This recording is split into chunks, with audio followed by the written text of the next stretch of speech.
What's going on, y'all? Welcome back to my channel. I'm back with another vid, and if you just now discovering me, I appreciate it if you hit that like button, hit that subscribe button, and post your comments down below if you're feeling this vid. Power Book 44 Season 2 has finally premiered, and now, let's get into it. Episode 1 is titled Tommy's Back, and hell yeah, he's back and better than ever. As I said in my predictions, I'm going to do weekly episode reviews for this season, so it's going to be interesting to see how this story unfolds week to week.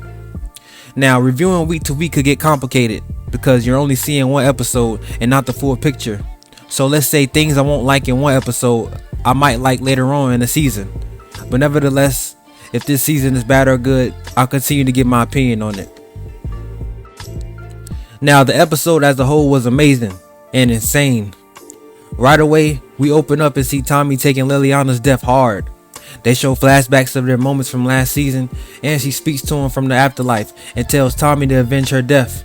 So, it wouldn't be Power without Tommy catching the body, and that's the first thing he does, killing one of the Flynn family soldiers.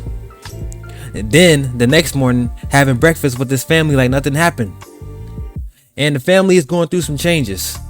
Kate Egan has given up her coke addiction, surprisingly, and that's good for her. Tommy buys JP a club, and I feel JP will want to start running product through there.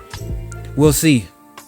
And as I predicted before, D-Mac wants to get back into the streets, and Tommy's going to have him doing something with social media to get the word out for customers to buy product.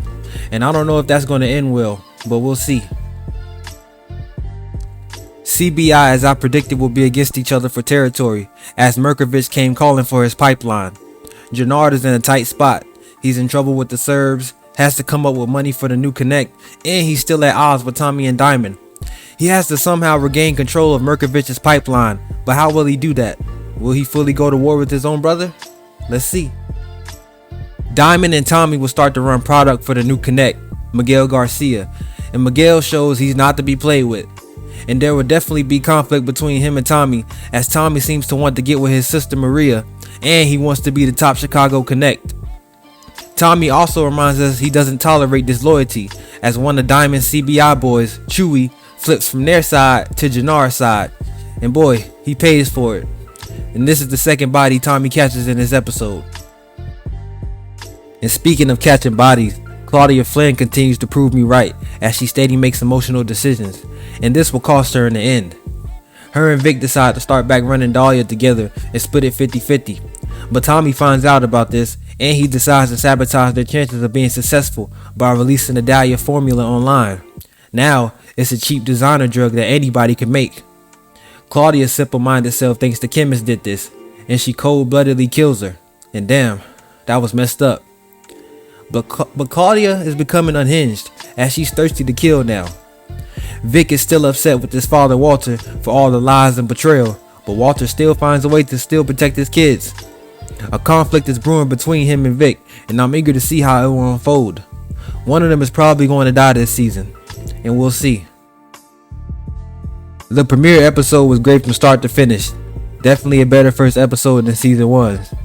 Miguel Garcia is interesting to me, and for him to have diabetes, I'm curious to see where his character goes. And I hope he doesn't get taken out too quick like the other old Power Connects. I hope he lasts. Didn't see too much from Paulie this episode, but I'm hoping he's an important factor this season. He seems to have ulterior motives, and I see him making moves later on behind Walter's back to take over. We'll see. And as I predicted, the higher ups in Dublin are mad at Walter for the 4 horsemen being killed, so I'm curious to see how that unfolds. Tommy will be watched constantly by the feds this season, and now they're planning to get him to flip. Good luck with that. But the odds will be against his favor in a number of ways, and I'm curious to see if he makes it out or not. And it's funny as hell he's still wearing Timberlands in 100-degree weather. But this episode set the standard, and I'm excited for what's to come. Next week's episode looks like things will be heating up, and I can't wait to talk about it. So stay tuned.